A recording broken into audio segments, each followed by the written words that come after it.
Hey, Sydney, how you doing? Um, do you remember, say, a couple of years ago, headlines started coming out of how, say, IT departments in various companies, really large companies, had started to change the terms that they used in the workplace? So, for instance, they would say, okay, we can't use the term blacklist anymore. We can't use the term slave drive anymore. And I'm not even sure to what extent they've stuck with this, but there did seem to be an impetus to make the terms they used more politically correct. If I'm being totally honest, I can see the logic of that. I don't want to be too black and white about it, no pun intended. I can see why you would want to perhaps neutralize certain terms that people may construe or misconstrue as being racially insensitive or insensitive to some other, protected or immutable characteristic. On the other hand, I was also like, we know the difference between black the race and black the color, right? I'm sure someone will be like, well, actually, back in the slave days, the blacklist was something that they used to, or, during the civil rights movement, that's what J. Edgar Hoover used to, hunt down Martin Luther King Jr. So the blacklist is okay, fine. However, the term blacklist, for instance, can also kind of be seen as a heroic rebellion of sorts, right? It's quite punk, I've been blacklisted. I suppose there's always two sides to a coin in that way. I don't know what that says about me. I always thought like, yeah, hey, look, if it was called the nigger list, I'd understand. Hey, Sydney, can I check your darky chart? Okay, maybe let's workshop some new nomenclature around that. But I do think it indicates a wider phenomenon that I would probably prefer to explore through films and cinema. We're blockbuster nerds. We have been ever since we were kids. And I kind of want to use this opening salvo to lead into discussing a concept that I've been mulling over that I like to call the woke choke. For any eavesdroppers, you are listening to Ways of Thinking. Now, full disclosure, we are flying by the seat of our pants, my friend. You'll notice that I didn't upload a recording or send you a recording last week for reasons that I think I'll go into at a later date. I think that you have certain things happen in your life that tell you that you're now like in a new level. It's like in a video game where you've been in like some dark tomb for like a few levels and then you break through a wall and then, oh no, now I'm in a flipping rainforest. Okay. I don't mean to over tangentialize, but yeah, I think all I'll say is that before we go on to the woke choke, I think that smartphones will prove to be the greatest addiction we've exposed children to en masse. Like I know that a couple centuries ago, people would happily give their kid opium if they had a cough. And yes, I get that. There are kids who are addicted to actual narcotics, but I think at the scale, en masse, on the societal level, we're going to look back on this and realize that we've actually basically given them digital crack. And we're going to be dealing with the fallout of that for a long time. I kind of think that the kids of today, when they become parents, will look at what we've done and be a little mad at us, or not. Who knows? So yeah, missing a week. That itself was an interesting feeling. I think that starting to work on this has started to maybe change me a little bit.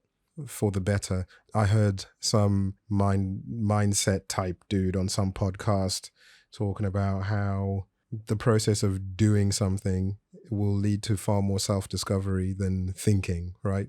You can't think your way to self-discovery. That can only be done through action. And I think in many ways, I've been starting to experience that.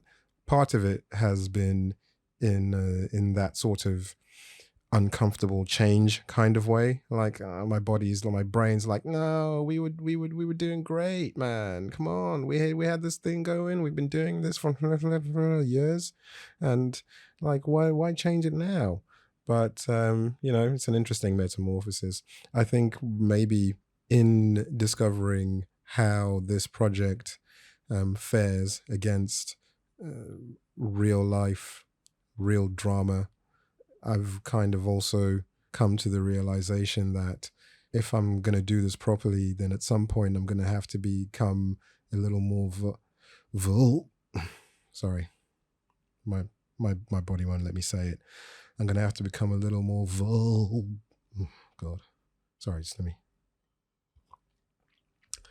I'm going to have to become a little more vulnerable. But hey, I guess that's a change I welcome. So yeah, dude, let's talk about movies. That's one of my favorite pastimes. It might be one of yours. And I think watching movies is obviously a favorite pastime, but I think talking about movies is in and of itself like its own thing. And I think this is probably a good way to perhaps enter a bit of a comfort zone. I say it's a comfort zone, but I think the subject matter I want to be talking about might be a little uncomfortable. We'll see. The bottom line is that I understand that there are topics that are extremely sensitive, not just to the individual, but in terms of the way that they then get vacuumed into, the overall conversation.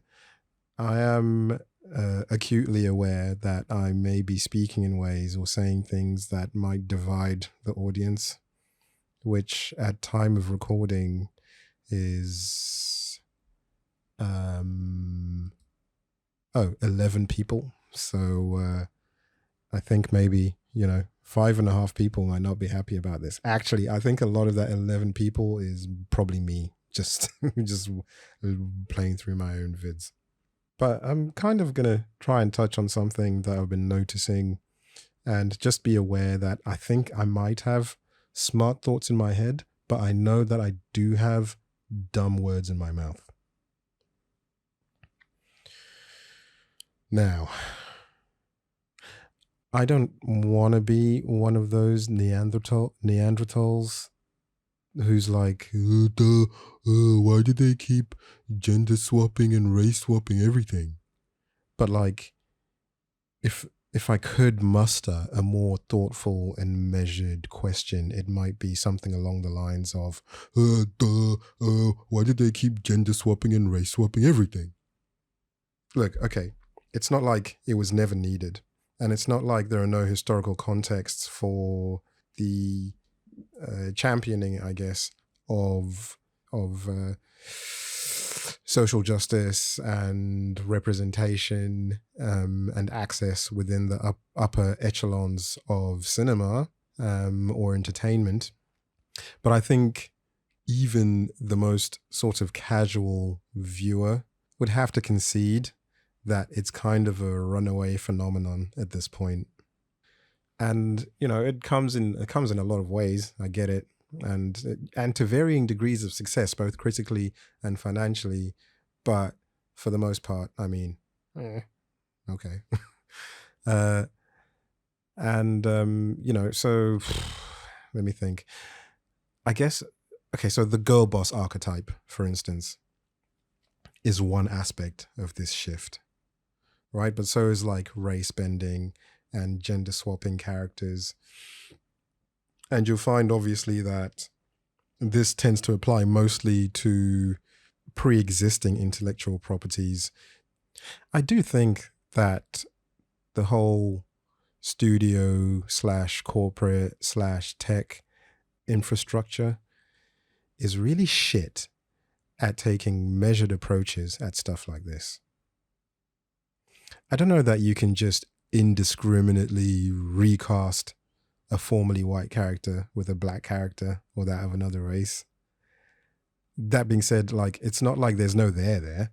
I can see why it's easier to picture a black James Bond than it is to picture a white Shaft, right? Like, okay, no, I'm not trying to take this weird. I'm not trying to get caught up too much in the Western bipartisan dialectic, in as much as it's permeated every aspect of the pop cultural zeitgeist per se. But at the end of the day, I think it's worth just looking at the results. I'm all for just casting according to type, like just keep the characters the way they are, but maybe accept that there are exceptions that would offer an amazing creative angle for a particular character. But, the process of proving that, I think, is far more judicious and actually doesn't have much to do with external factors of demography and stuff like that. So yeah, I mean, I'm not gonna harp on about race bending. I might harp on a little bit because like, have you noticed, right? Well, we're just while we're on the subject, before I really get to the sort of the meat and potatoes of what I term the woke choke, right? Have you noticed how whenever they tend to swap red-headed white characters for black characters, right? So usually if it's a ginger, they're like, put a nigger in there. You know what I mean? Yeah, swap a ginger for a nigger. I wrote in my notes I wasn't going to say that, and it's just come out at this point. So blame that on the espresso martini. But it's super noticeable. So like, okay, Batwoman, they did that. Although I don't think they released that film, but they had cast a black actress as Batwoman, who was a ginger, who was initially a redheaded character.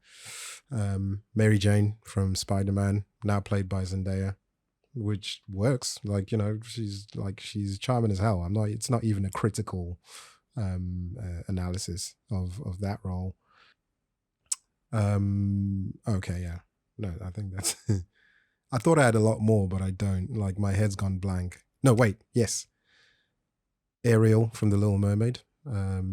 I heard at some point that Red Sonja was going to be race swapped at some point. April O'Neil in the new like Ninja Turtles thing.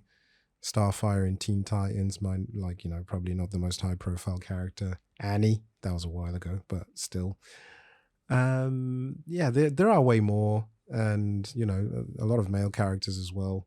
But it's just an interesting. I wish I could look behind the curtain and see how that comes to pass. And it may well be a super boring. Maybe I'm just getting some. Maybe I'm just noticing it in that sort of Beta Meinhof kind of way.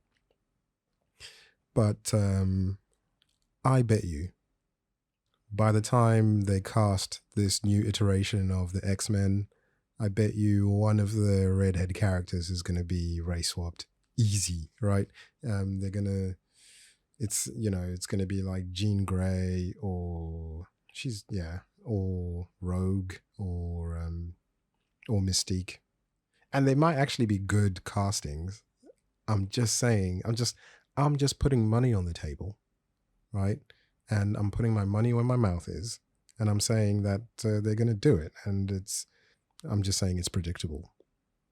So like, okay, so what is the woke choke? I think you kind of get a rough idea of where I'm going with it. But let me paint you a little picture. So before I started this pod with an audience of 1, now 11, which is, by the way, that's quite an increase there. before I started this, I'd worked on a couple of episodes of a pod that as yet I haven't released and probably will never, because the logistics of recording it just didn't work out. And the podcast was called Total Collapse, and it was about apocalypses. And we were going to look at a different one each time. I've probably mentioned this before, but we recorded a little pilot episode just to sort of test out the equipment, test our chemistry in that sort of podcasting context. By the way, oodles of chemistry. And the chosen topic in that pilot episode, which was never going to be released, was the total collapse of the MCU. So yeah, this would have been around the time that She-Hulk came out, and you can see many spots where She-Hulk and subsequent like MCU offerings are littered with these woke choke moments. And a woke choke moment is one where wealthy Western social justice themes of political correctness and diversity and equity and inclusion exert this hegemonic influence on creative decision making in media and entertainment. And I think it's often to the detriment of the final product, because I suppose it results in a prioritization of external contexts of, it results in the prioritization of ideological agendas over storytelling quality, leading to a dilution or a distortion of pre-existing established narratives. And maybe even, suppresses other actually reasonable or diverse perspectives that maybe don't align with prevailing ideological norms. And so in a weird way, it does actually become less diverse and, funnily enough, like a heck of a lot more condescending. I think maybe like a key example of a woke choke moment in She-Hulk, if you haven't watched it, is there's a scene where the main character is being mentored by Bruce Banner, because she's a Hulk now, hence the title. And he's trying to emphasize how important it is to keep a lid on her anger. And she cuts him off mid-sentence, and she says, in short, that I can suppress my anger infinitely better than you because I'm a woman, right? So she explains that she suppresses her anger when she gets catcalled on the street, or suppresses her anger when she gets mansplained to, etc. Okay, valid. I get it. But how did a group of writers land on that instead of her focusing on the fact that, like, she was a lawyer, right? Like, surely a more seamless way of weaving in her point would have been to say, I've worked in law for X amount of years. I've had to defend people, or I've had to put people away who I thought were innocent, or defend people who I thought were guilty. I had to be flipping Jeffrey Epstein's lawyer once, anything. Like, it seems to me like that it would have been worth taking a beat and going with that, because everything else then becomes subtext, really. There is very little subtext. It's all right. It's all right out there. It's all super on the nose.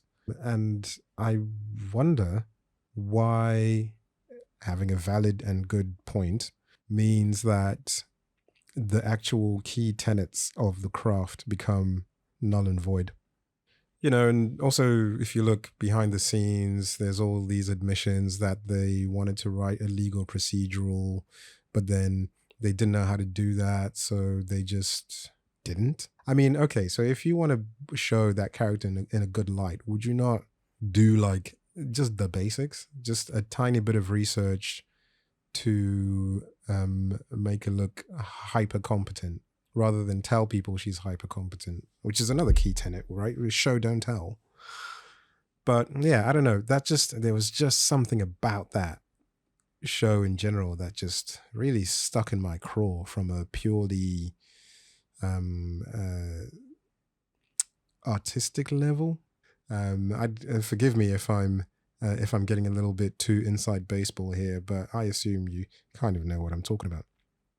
I think though that the first time I just caught a whiff, it just tickled my nose hairs a little bit, was during the Infinity War saga, where like there were these scenes that clearly were designed for like Hulk, right? Like, I don't know, I think like Captain Marvel's flying through the atmosphere, and she like destroys this ship, and I thought, wasn't that meant to be like a payoff moment for how those two films actually began, which was by Hulk basically being put over someone's knee and being spanked like a little friggin' baby. Do you know what I mean? And I thought, but creatively that doesn't seem to work, right? Like, because even after that scene, you then had this weird like Avengers Assemble moment of like all the female characters that have featured in these movies up to then, and like, Peter Parker's like, oh gee, how are you gonna get through that? And these other characters show up and they're like, don't worry, she's got help. But I did just watch her uppercut a spaceship. I watched her like withstand flying into the Earth's atmosphere at whatever speed. I don't think, like, she doesn't need that help. From just a purely inside the film logic, could there have been a good scene where they do kind of showcase the amount of like cool characters they've like created over the years? Yeah. But not that way. I mean, it just seems like in both of these cases, in like the She-Hulk case and the Captain Marvel case, that they kind of like to tell this. They like to stop the story dead to make their point. And I think even on an instinctual level, I don't think the audience responds well to that. I remember being sat with a younger person in my family sometime last year, about 9 years old, very thoughtful kid. And I think maybe a trailer for The Little Mermaid came on or something, this new iteration of The Little Mermaid. And she then asks me, she goes, you know how they are making more characters that used to be white, black and things like that? And I was like, yeah, sure. And then she goes, are they forcing it a little bit? And I was like, well, time for a conversation. What's also interesting is that it seems that the people who react the least positively to both these examples, i.e. the She-Hulk example and the Captain Marvel example, are the very people they seem to be trying to court. It's either normie women who, when you finish watching the film, they'll be like, yeah, I didn't like that bit. What was that about? Or staunch feminists that seem to go, yeah, I'm not going to get into some of the thoughts and opinions that have been shared, but they're not flipping positive. I thought another interesting one was this recent PR campaign, because as you know, Disney are making live action versions of all their classic animated shows, films. And, there's this clip that went around certain circles on the internet of the young lady who was cast as Snow White. And on one level, I'm like, okay, are they trying to like just see how much they can fuck with us? Like whether it's good or not. This is no. Um, I'm not really trying to cast doubt on this actress's ability to portray the character. You know, may well be excellent, but it is a bit gaslighty to be like, oh yeah, Snow White, yeah, she's Latino now. So yeah, you got any thoughts about that? And we all have to be like, no, oh no, I'll just very well done. But anyway, that's not the point. The point is that in this clip, she was talking about their treatment of the film and was talking about how it's a modern day retelling of the story where she doesn't get saved by the prince, and you know, and so yeah, there's a part of that I can totally relate to. I think, you know, if you go back about a decade and a half, that was kind of the meme of the times, which was, hey, remember in this film where this guy did this, and you know, that was a non-consensual kiss, and they're just fine with that. Hey, isn't Beauty and the Beast a version of Stockholm Syndrome? And you know, we were kind of just riffing, right? But then there was this huge backlash, inflated by certain aspects of the pop culture, you know, commentary sphere. But she then had a change in tack, or there was this change in tack where it was a more muted. Well, you know, the film's 100 years old, and or the company's 100 years old. All of these things, which are, you know, Walt Disney worked very hard to make the film, and you know, we're carrying on this legacy. And really, for me, she was kind of making points that I thought they would have covered on like day one.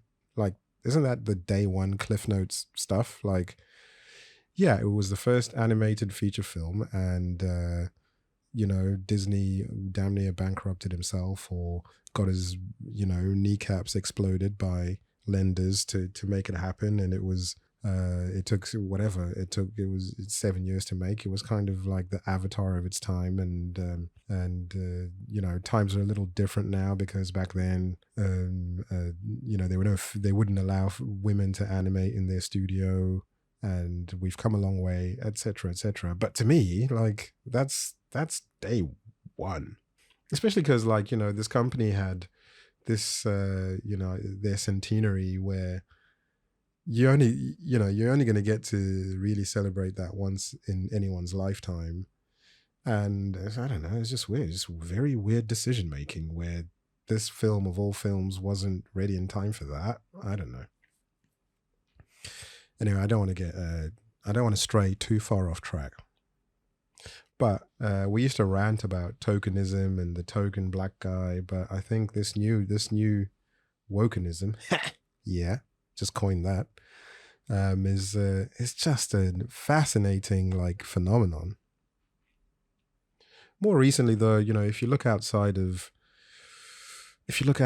film, you've got this weird scenario where Google's Gemini AI, generative AI program, had this weird way of portraying races. So if you wanted to show, I don't know, Amish people from 1930, whatever, I don't know, there might be black Amish people, I'm not sure, but it would seem to go out of its way to really make everything it portrayed diverse, right? So if you tried to generate an image of the moon landing as it really was, there would suddenly be a black astronaut in there. George Washington, but he's Native American. And it's a bit like, I get it, but at no point, it seems, who tested this? You would think that it would be balanced. I don't think anyone wants erasure, but it feels a little dishonest. But my point is that in all of these cases, you'll see how this sort of social justice arguments supersede or even seem to undermine the core business or product function, right? And I don't know, I think what irks me is a lot of this can be avoided with basic Mad Men level thinking. I don't think you need an algorithm to realize that, you know, most women who have been watching Marvel, if you're trying to look at the mass market, did so as a way of like connecting with the men in their lives or the boys in their lives, right? So I imagine one of the scenarios being boyfriend says, "Oh wow, I really want to go and watch Infinity War," and the girlfriend says, "Well, what's Infinity War?" And he goes, "Oh, it's yeah, so it's like this whole Marvel thing, and then it started with Iron Man, and yeah, do you want to go watch it?" And then she'll go, "Yeah, I want to go watch it, but what's Iron Man?" And he'll be like, "What? Oh my God, we need to watch all 20 of these movies before we even get started, bro." Bam, you now have, it's kind of like a fan king, right? Like a rat king, but of fans. I think that's how most people watched Marvel. Not really just as individuals. It was always kind of a group endeavor. And I think that's how most women kind of got into it. So I think it's weird that they kind of take certain angles because I don't know. I wonder if they've thought that they've gotten this far because their marketing was amazing, but maybe they got this far through that sort of classic, like lean startup kind of way of looking at it, which was just advocacy. There had tons of people being like, no, you have to see this, you have to see this, you have to see this. And I think that, you know, having someone who's close to you saying that will always be more effective than a company trying to devise ever more desperate ploys to turn you into a customer. You know, I asked one of my staunchest feminist friends what she thought about it, and she was like, "I never watched it, mate." And she's like a super feminist, right? Like she's got a diva cup on a chain around her neck and everything. And so yeah, I don't know. You know, there's a lot to be said there on a more business analytical level. Literally, this is just a purgation of observations that I've made over the last, you know, whatever, couple of years. But I do feel like that term woke choke is an appropriate term for this, right? Because you can choke on something that's good for you, right? I don't know. I'm just saying that, like, you know, if I was out at sea and I had scurvy, right, and then someone showed up with some citrus fruit, that would be great. But I could damn well fucking choke on that fruit, couldn't I? Like, it could still kill me. Also, if I didn't choke on it and they managed to heal my scurvy, and then 3 years later, I'm just trying to have a meal, and every time I open a bag of Doritos, it's just full of lemons, I'd also be like, why? So, okay, let's look at, for instance, at something like the Bechdel test, right? The Bechdel test is a thought experiment by Bechdel? I think it's Alison Bechdel. I can't remember. I don't have any notes in front of me. But it just asks the question whether or not, if you have two named female characters in your story, do they have a conversation with each other at any point that's not about a man, right? And for me, that's always been like a creative consideration, right? In that, like, hey, are you being a shit writer? And I just don't think it works if you mandate it, right? That becomes a fundamentally different proposition. And the same might apply to certain quotas in terms of, you know, people from certain backgrounds having to be in certain things. I just don't think it works quite that way. It has a very warping effect on the craft. You know, if you did a word cloud, do you remember word clouds? That's when you like put in, you know, a body of text into some program, and then it gives you a visual representation of what words appear the most by making those words the largest in this, like, you know, graphical little cloud.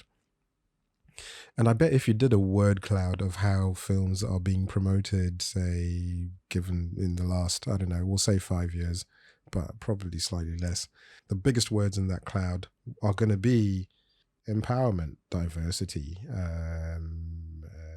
patriarchy, I guess, whatever. I don't mean to be dismissive. It's just I've been recording for a little while. But, you know, what happened to the things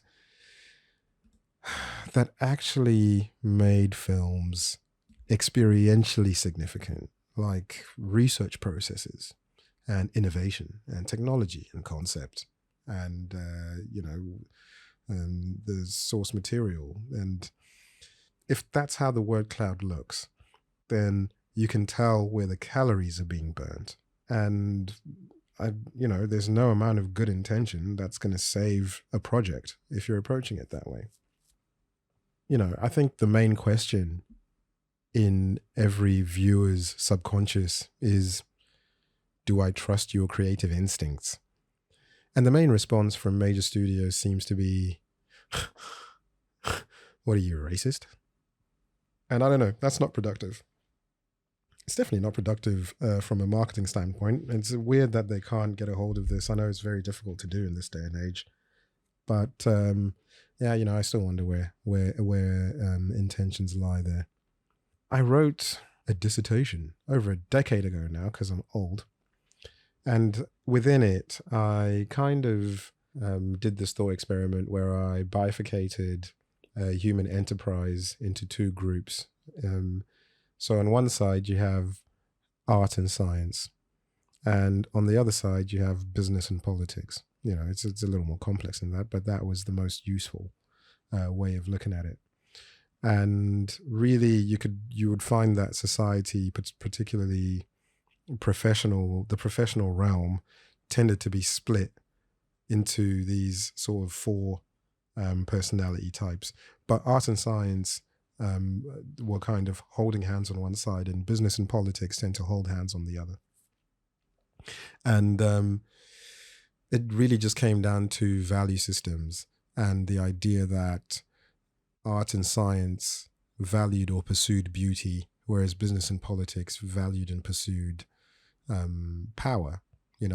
Art, beauty through self-expression; science, beauty through discovery and invention; business, power through money; politics, power through, power, you name it.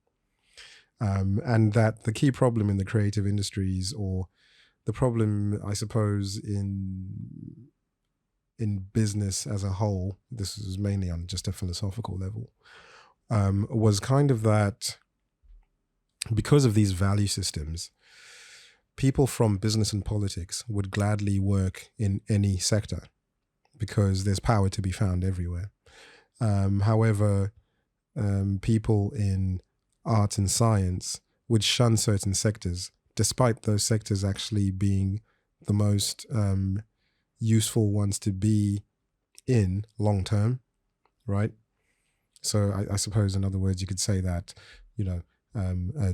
a businessman could easily become a film executive, but an artist would never consider becoming an investment banker, right? I mean, just as a general concept. In short, I kind of broke it down to business and politics are complexes, and art and science are just full of people with complexes.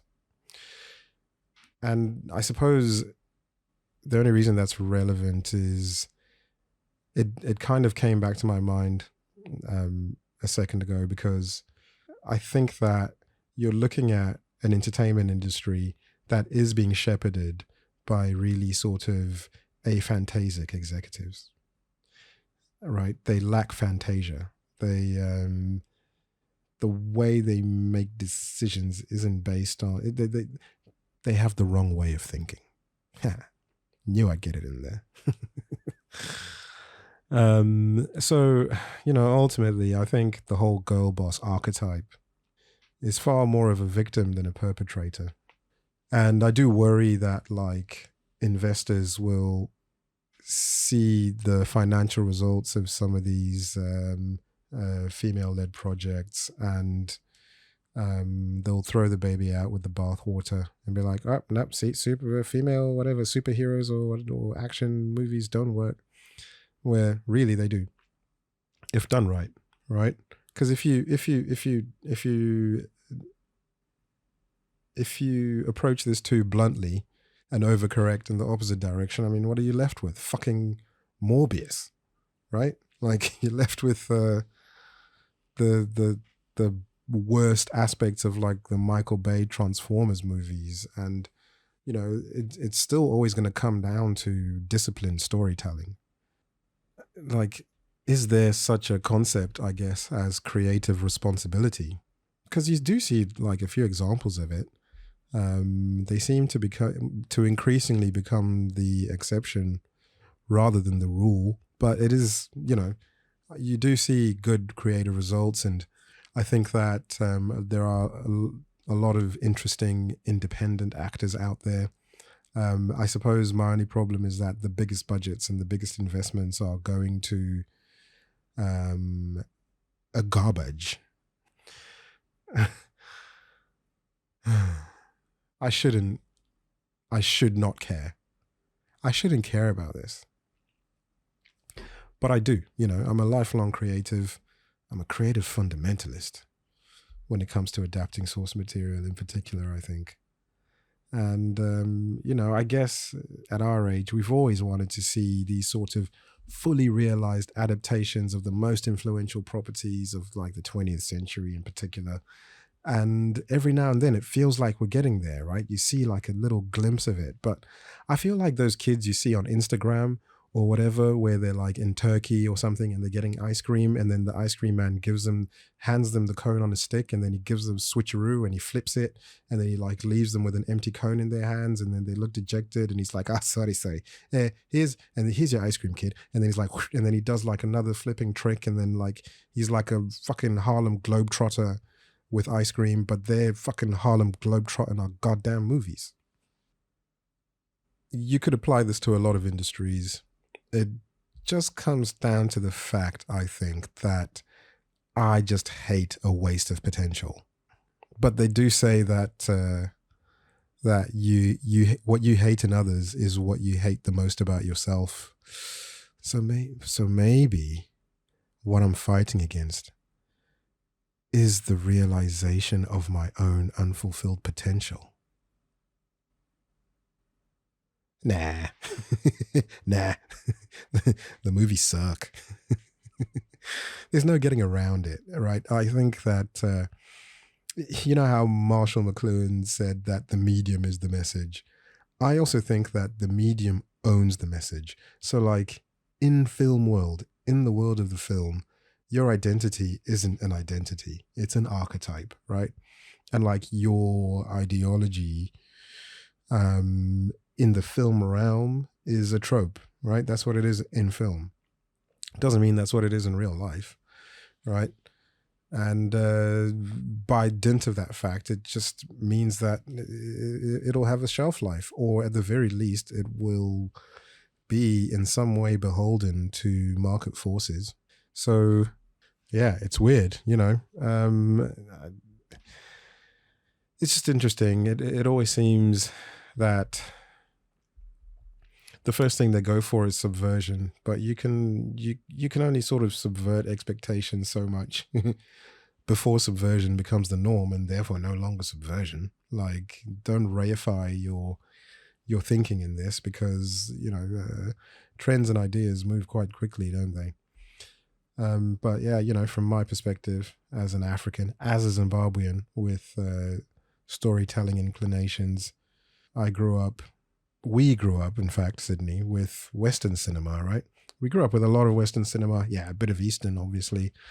But, I never really looked at it and thought, wow, these motherfuckers hate me, And yeah, of course, there's always going to be, I'm not saying there were flipping angels making this stuff or anything.